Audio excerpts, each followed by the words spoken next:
Glória a Deus. Vamos abrir as nossas Bíblias no Evangelho de Mateus, capítulo de número 2, do versículo 1 até o verso de número 12.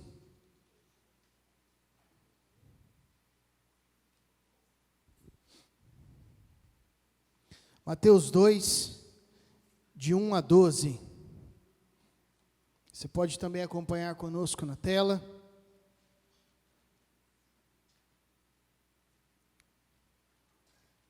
Acompanhar aí também na tua casa. Nós estaremos projetando cada um dos textos. Mateus 2, do versículo 1 até o versículo de número 12.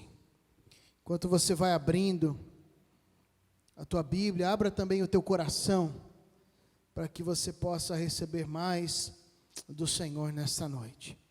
A palavra de Deus nos diz assim: tendo Jesus nascido em Belém da Judeia, em dias do rei Herodes, eis que vieram os magos do Oriente a Jerusalém, e perguntavam: onde está o recém-nascido rei dos judeus? Porque vimos a sua estrela no Oriente, e viemos para adorá-lo. Tendo ouvido isso, alarmou-se o rei Herodes, e com ele toda a Jerusalém. Então, convocando todos os principais sacerdotes e escribas do povo, indagava deles onde o Cristo devia nascer. Em Belém da Judeia, respondeu eles. Porque assim está escrito por intermédio do profeta: e tu, Belém, terra de Judá, não és de modo algum a menor entre as principais de Judá, porque de ti sairá o guia que há de apacentar a meu povo Israel. Com isto, Herodes, tendo chamado secretamente os magos, inquiriu deles com precisão quanto ao tempo em que a estrela aparecera. E enviando-os a Belém, disse-lhes: ide informar-vos cuidadosamente a respeito do menino, e quando o tiverdes encontrado, avisai-me, para eu também ir adorá-lo. Depois de ouvirem o rei, partiram, e eis que a estrela que viram no Oriente os precedia, até que chegando, parou sobre onde estava o menino. E vendo eles a estrela, alegraram-se com grande e intenso júbilo. Entrando na casa, viram o menino com Maria, sua mãe. Prostrando-se, o adoraram, e abrindo seus tesouros, entregaram-lhe suas ofertas: ouro, incenso e mirra. Sendo por divina advertência prevenidos em sonho, para não voltarem à presença de Herodes, regressaram por outro caminho à sua terra. Vamos fechar os nossos olhos mais uma vez? Coloque a tua vida diante do Senhor. Coloque o teu coração. Peça ao Espírito Santo para que Ele venha ministrando a tua vida. Em nome de Jesus, para que Ele venha falando a tua história nessa noite. Aleluia. Senhor Deus, nós abrimos o nosso coração diante de Ti. Pedimos que o Senhor venha ao nosso encontro, venha falar conosco. Venha às nossas vidas, transformando a nossa mentalidade, transformando o nosso caráter. Para isso, ó Espírito Santo de Deus, ilumina as nossas vidas, para que possamos compreender a palavra, Senhor. E não somente compreender, mas que ela possa encontrar no nosso coração, um coração receptivo e pronto a Te obedecer, Senhor. Fala conosco, essa é a nossa oração, em nome de Jesus. Amém e amém. Amados, este texto, ele é maravilhoso, ele é tremendo. E há muitas questões importantes para nós olharmos nesse pequeno trecho. Neste texto que aparentemente apenas é um relato histórico do que estava acontecendo no período em que Jesus foi nascer.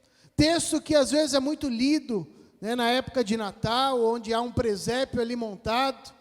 Texto que as crianças muitas vezes encenam, trazendo ouro, incenso, mirra, ali os presentes aos pés de Jesus.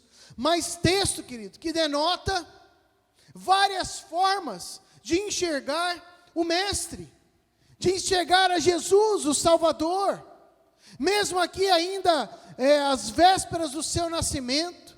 Mas neste texto, nós vemos aqui uma série, uma repleta forma, várias formas de pessoas que olhavam para Jesus e o enxergavam de formas variadas. E sendo assim, a forma com que eles olhavam para Cristo, para Jesus, que havia de nascer, era a forma que guiava as suas atitudes. Por isso, queridos, nós podemos também concluir que as pessoas hoje vivem, agem e reagem segundo a forma que elas enxergam a Jesus Cristo. Por isso eu gostaria de, nessa noite, como tema da nossa mensagem, te perguntar: quem é Jesus? Quem é Jesus para você? Ontem, no período que nós estávamos ministrando aqui a juventude, o Juan estava fazendo ali um momento de uma interação que nós temos todos os sábados, um momento com uma dinâmica e uma ministração, e ele fez essa pergunta um pouco mais ampla: quem é Deus, para você? E cada jovem pôde responder. Ali nós tivemos muitas respostas. Talvez as tuas respostas nessa noite sejam as respostas mais simples, que também exemplificam quem é Jesus. Talvez você diga: Jesus é o meu Senhor, Jesus é o meu Salvador. Ou como eu, na minha adolescência, com preguiça de pensar e responder, eu dizia: Jesus é tudo para mim, né? E com certeza Jesus é tudo. Mas ali eu estava com preguiça de responder quem Ele é para mim. Talvez faltem argumentos ou faltem adjetivos para exemplificar quem é Jesus para você. Porque Ele representa muitas coisas: o teu Salvador, o Senhor da tua história, aquele que te resgatou do império das trevas. Mas talvez, querido, pode ser também que falte uma experiência real com Cristo, para que você possa defini-lo com maior propriedade, para que você possa dizer: Jesus, é isso na minha vida. Qual é a tua experiência com Cristo? O que Cristo tem produzido na tua história? O que Ele tem feito na tua vida? Quando nós olhamos este texto, que aparentemente é apenas um relato do nascimento de Jesus, mas este texto, ele mostra toda a realidade histórico-política daquela época, a realidade social de que vivia Jerusalém. Como a nossa irmã Kátia esteve declarando aqui no momento de ministração, quando Jesus nasceu, as pessoas esperavam do Messias um rei glorioso como foi Davi, esperavam um reformador político, talvez um grande governante, que pudesse transformar toda a sociedade em algo muito perfeito. E muitas vezes eu vejo o povo de Deus aguardando que viesse um segundo Messias, esperando que viesse um governante que ia resolver todas as coisas. Eu quero te dizer, querido, que nós devemos sim votar com toda a qualidade, com toda a preocupação, orarmos, colocarmos pessoas debaixo de oração, para sabermos quem o Senhor quer que nós votemos. Mas não fique esperando, querido, achando que é de cima que vem a mudança. A mudança quem vai trazer é Jesus, através da minha e da tua vida. É o Senhor Jesus, usando a nossa história, que vai trazer a mudança real para a nossa cidade, para a realidade que nós estamos vivendo. Então não adianta nós ficarmos como viviam os judeus naquela época, aguardando um rei. E nessa expectativa, muitos olhavam para Jesus de uma forma distorcida. E nessa noite, eu quero abordar 3 perspectivas, 3 visões acerca de quem era Jesus. A primeira perspectiva, eu gostaria de abordar a perspectiva de Herodes. Para Herodes, Jesus era um rival. Pastor, mas que jeito, né? Jesus não tinha nem nascido ainda, ele ouviu falar de Jesus, Olha o que o versículo de número 3 nos diz. Acompanhe comigo na tela. Tendo ouvido isto, o quê? Que Jesus havia de nascer, alarmou-se o rei Herodes, e com ele toda Jerusalém. Herodes ficou perturbado. Quando ele soube que Jesus ia nascer, ele ficou perturbado. Ele descobre que alguns magos do Oriente, e aqui magos não é no sentido de magia, tá, querido? As pessoas que eram astrônomos, por exemplo, que analisavam as estrelas, que olhavam os tempos, as eras, né? Naquela época eles eram chamados de magos, mas aqui não tem nada a ver com bruxaria, com magia, né? Eram pessoas que seriam os nossos astrônomos, não eram astrólogos também, eram astrônomos da época. E de repente Herodes, ele fica sabendo que esses também estavam vindo atrás de Jesus, para ver o nascimento dele. Herodes começa a juntar as coisas e fala: epa, se esse é o rei dos judeus que está nascendo, eu preciso de alguma forma, aniquilar com este menino. Herodes, quando ele ouve acerca de Jesus, ele fica perturbado. Aliás, não somente ele, mas toda a cidade fica perturbada.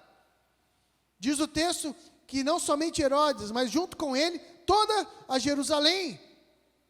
A verdade, queridos, é que Jesus, ele veio para trazer perturbação, para perturbar o status quo. Ele veio para transformar a nossa história e nos tirar da zona de conforto.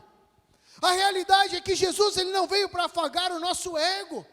Ele não veio para simplesmente atestar uma religiosidade, onde nós podemos viver da mesma forma que nós estamos. Nesses últimos tempos, querido, mais do que nunca, como nós falamos hoje pela manhã, na nossa ministração da segunda carta de Pedro, tem surgido mais e mais doutrinas acerca do final dos tempos, doutrinas alegando que Jesus não vai voltar, ou a doutrina universalista declarando que no final das contas todo mundo vai ser salvo. Na prática, querido, são formas de tentar amenizar o pecado, quando na verdade Jesus, ele não veio simplesmente para nós ficarmos da mesma forma. Jesus veio para trazer mudança de vida, Jesus veio para trazer arrependimento, Jesus veio para trazer salvação, para trazer redenção, perdão dos nossos pecados mediante o arrependimento. Jesus veio para balançar a nossa vida e nos incomodar, trazer mesmo um incômodo santo na nossa história. É por isso que ele perturbou, a notícia do seu nascimento perturbou Herodes e toda a Jerusalém. Herodes foi perturbado, porque o seu coração estava cheio de orgulho, o eu dominava ele, e ele ali preocupado, se está surgindo outro rei, o meu cargo está colocado em xeque. Usando de uma imagem aqui, uma forma literária para fazer um comparativo com as nossas vidas. Muitas vezes nós temos reinado, o nosso eu tem reinado na nossa vida. E quando Jesus, ele se apresenta, o nosso orgulho, o nosso ego se torna um adversário. E Jesus entra em choque com o nosso eu. E nós então entramos nessa guerra. Espera aí, se Jesus assumir o controle, eu vou perder o controle da minha vida. E na verdade, queridos, Jesus, o Espírito Santo, eles se tornam rivais da nossa própria carne e do nosso eu. Herodes tinha Jesus como um rival. O que Jesus ele é para você? Será que Jesus nessa noite, você chegou à conclusão que ele se tornou um rival? Eu não estou falando da religião, eu estou falando da experiência com Jesus. Quando Jesus, ele entra na tua vida e transforma a tua história, e as obras da carne já não começam mais a ter lugar, e a palavra de Deus vem ministrando a nossa vida, e a cruz é apresentada, e nós olhamos para a cruz, e a cruz vem de encontro às nossas vidas, e a palavra de Deus, e o próprio Jesus diz: aquele que quer vir após mim, negue-se a si mesmo, tome a sua cruz e siga-me. Herodes tinha medo de perder o controle, Herodes tinha medo de perder o domínio do seu reinado. Herodes tinha medo, porque ele sabia do poder que havia em Jesus. Eu quero dizer que você não precisa ter medo de Jesus. Você não precisa olhar Jesus como um rival. Mas para que isso aconteça, você precisa entregar totalmente a tua vida a Ele. Não estou dizendo do ato de você declarar que Jesus é o Senhor e Salvador da tua vida, mas eu estou dizendo do ato diário e contínuo, de nós rendermos a nossa carne, o nosso velho homem, e crucificarmos ele, juntamente com Cristo, e com ele as nossas paixões, e os desejos da nossa carne. Para Herodes, Jesus era um rival, mas há mais alguns elementos. Para os escribas, Jesus era um mito religioso. Hoje pela manhã eu apontei uma outra corrente acerca da volta de Cristo, que fala que na verdade o retorno de Cristo é um mito, de que na prática Jesus não vai voltar. É simplesmente um mito religioso para nos incentivar a ter uma vida melhor, mais piedosa. Sabe, amados, para esses escribas, Jesus era apenas um mito. O Messias vir e buscar a sua igreja, ou vir se apresentar ao povo judeu, e ali ser o Salvador, aquele que estaria trazendo o reino dos céus, o reino do Pai, era apenas uma história que eles ouviam anos após anos. Onde está isso? Vamos lá para o verso 4. Então, convocando todos os principais sacerdotes e escribas do povo, indagava deles onde o Cristo deveria nascer. Em Belém da Judéia, responderam eles, porque assim está escrito por intermédio do profeta. E tu, Belém, terra de Judá, não és de modo algum menor entre os principais de Judá, porque de ti sairá o guia que há de apacentar a meu povo. Mas na prática, eles sabiam na teoria, na prática eles não estavam nem aí para o nascimento de Jesus. Porque no fundo, eles acreditavam que Jesus era apenas, o Cristo aliás, era apenas um mito. Eu quero ponderar algumas questões. Para os escribas, eles sabiam tudo acerca do Messias. Sabiam o lugar que ele haveria de nascer. Sabiam em quais os livros do Antigo Testamento estavam as profecias. Sabiam todas as realidades, a linhagem, que era a promessa de que o Messias viesse. Eles sabiam tudo acerca, mas não criam que Jesus era o Messias. Os líderes religiosos que sabiam de tudo, sabiam tanto, mas que perderam o evento mais importante daquele momento, daquela época, o nascimento do Salvador de todas as pessoas. E é interessante, queridos, ouça bem essa expressão que eu vou declarar agora. Pessoas religiosas continuam fazendo as suas coisas religiosas e se esquecem de adorar a Jesus. Vou repetir.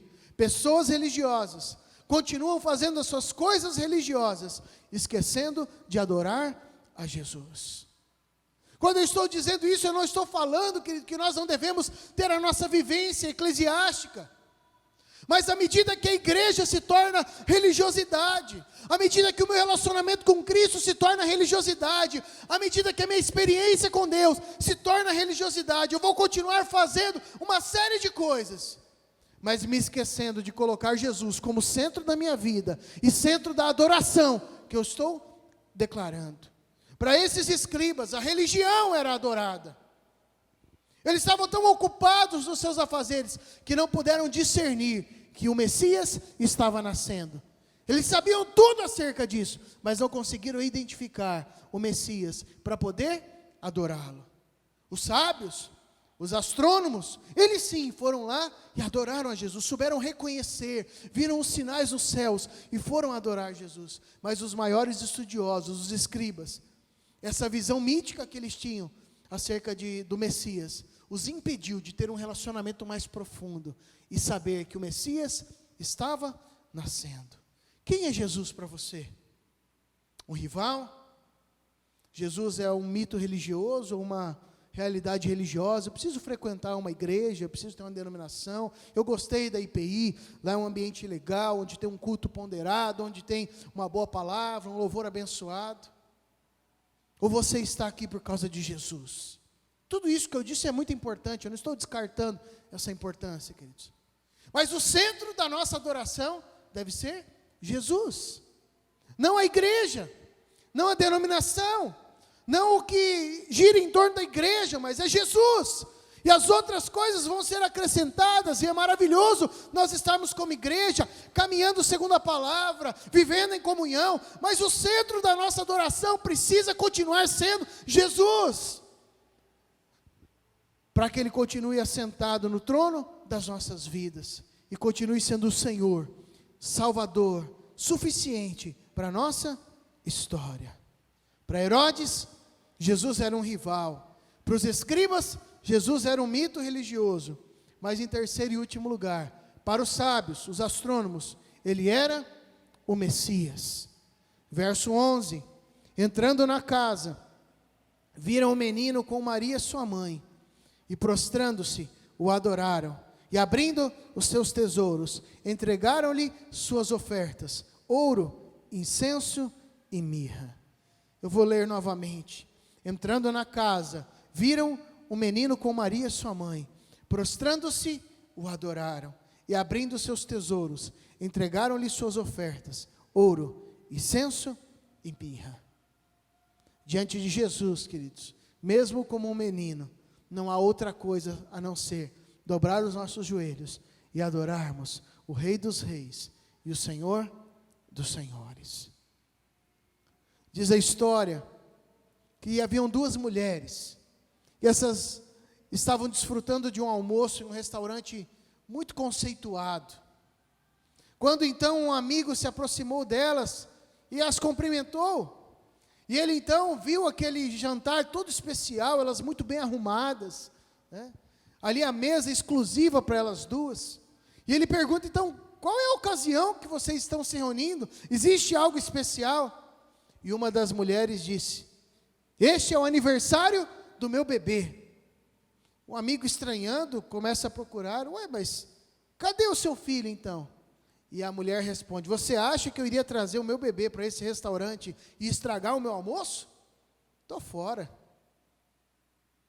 Este relato, querido, fictício, muitas vezes é a realidade. As pessoas não querem levar Jesus para suas vidas, porque elas não entenderam ainda que quando nós vivemos com Jesus, a vida de Deus para nós é uma vida sim, de negar a nós mesmos, tomar a nossa cruz e seguirmos a Cristo. Mas não são todos que estão dispostos a fazer isso. Muitos até vão às celebrações, festejar a Jesus, mas Jesus não está indo com elas. Muitos vão no seu dia a dia, levam Jesus numa camiseta, se autodenominam cristãos, mas Jesus não está junto, porque na prática, Jesus estando junto, Ele vai estragar muitas das nossas comemorações, não porque Jesus é ruim, mas porque muitas das nossas comemorações não estão de acordo com o padrão que Cristo exige das nossas vidas. Quem é Jesus para você? Jesus é aquele digno de ser adorado? É o Senhor e Salvador da tua história? É o teu Redentor, aquele que guia a sua história? Ou Jesus se tornou um rival? Ou Jesus se tornou apenas um assunto religioso, algo que você entende desde a sua infância, mas hoje não é nada mais do que uma celebração, um culto? Quem é Jesus para a tua vida? Gostaria que você fechasse os teus olhos, curvasse a sua cabeça e se colocasse diante do Senhor. Talvez essa palavra parece ser um pouco dura demais, mas esses dias atuais que nós precisamos trazer à memória quem o Senhor é na nossa vida. Nós precisamos voltar os nossos olhos para Cristo, trazê-lo de volta ao centro da nossa vida. O ser humano tem sido colocado no centro de muitas coisas, a vontade do ser humano tem sido colocada no centro de muitas coisas, quando na verdade é Cristo que precisa ser o centro da nossa vida, o centro da nossa celebração, o centro do nosso casamento, o centro da nossa família, o centro da nossa história precisa continuar sendo Jesus. O centro da igreja é Jesus. Ele é a nossa vida, Ele é a nossa história, o nosso Redentor, o nosso Salvador, aquele que perdoa os nossos pecados e aquele que transformou a nossa história, nos tirando do império das trevas e nos trazendo para o seu reino, nos tornando filhos do Pai.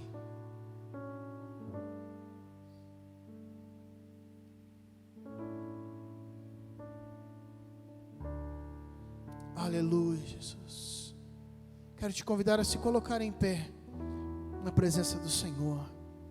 Daqui a pouquinho nós vamos ter uma palavra de oração, mas eu quero te convidar a se colocar agora diante dEle. Abra o teu coração, você que está em casa, você que está presente aqui, abra a tua vida diante do Senhor. Como você tem lidado com Jesus nesses dias de pandemia? Jesus continua no centro da tua vida, ou outras coisas têm tomado o lugar dEle?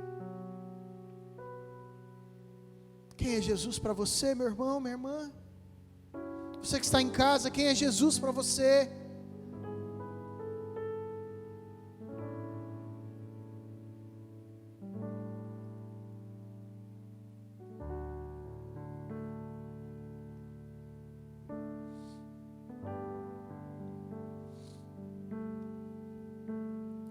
Tu és soberano sobre a terra, sobre os céus, tu és Senhor absoluto.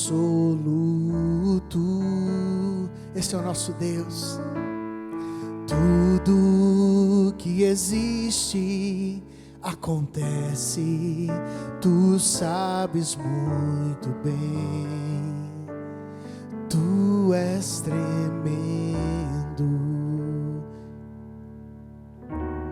e apesar desta glória que tens, tu te importas comigo também, e este amor tão grande eleva-me, amarra-me a ti. Tu és tremendo.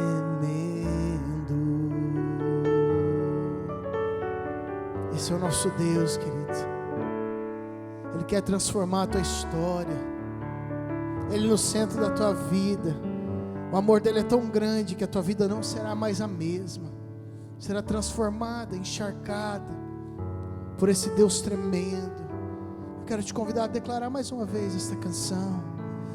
Tu és soberano sobre a terra, sobre os céus, tu és Senhor absoluto.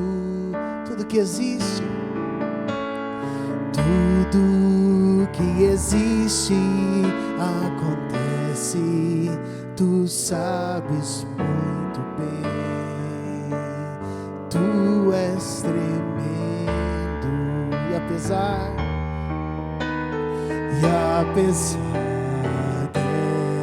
desta glória que tens, tu te importas comigo também, e este amor tão grande eleva-me, amarra-me a ti. Tu és tremendo, e apesar desta glória que tens, tu te importas comigo também, e este amor tão grande eleva-me, amarra-me a ti. Tu és tremendo,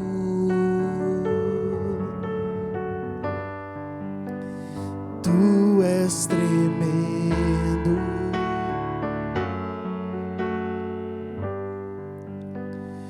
Tu és tremendo.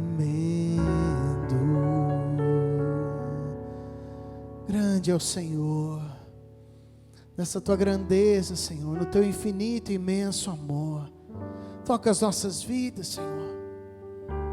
Se porventura, ó Deus, algum de nós chegamos aqui, o lugar do Senhor na nossa vida estava distorcido, deslocado, nessa noite nós trazemos, ó Deus, e declaramos que Tu és o centro da nossa vida.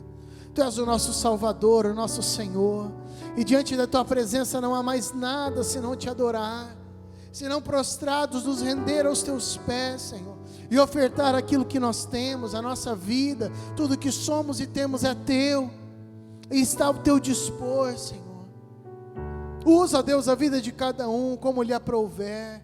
Usa, Deus, para que o Evangelho seja propagado nesta cidade, onde quer que esses irmãos forem. Usa, Deus, para que a Tua glória entre, ó Deus, em cada comércio, em cada lugar, através da vida de cada irmão e irmã, Senhor. Que a Tua presença, Pai, possa ir em nós e através de nós. transformando e impactando onde quer que nós estejamos, em nome de Jesus. Estenda suas mãos, irmãos. E agora, amada igreja, que a maravilhosa graça do Senhor Jesus, que o perfeito amor de Deus, o nosso Pai, que a comunhão e as consolações do Espírito Santo repousem sobre a tua vida hoje e sempre. Amém e amém. Que Deus te abençoe. Vai na graça e na paz do Senhor Jesus.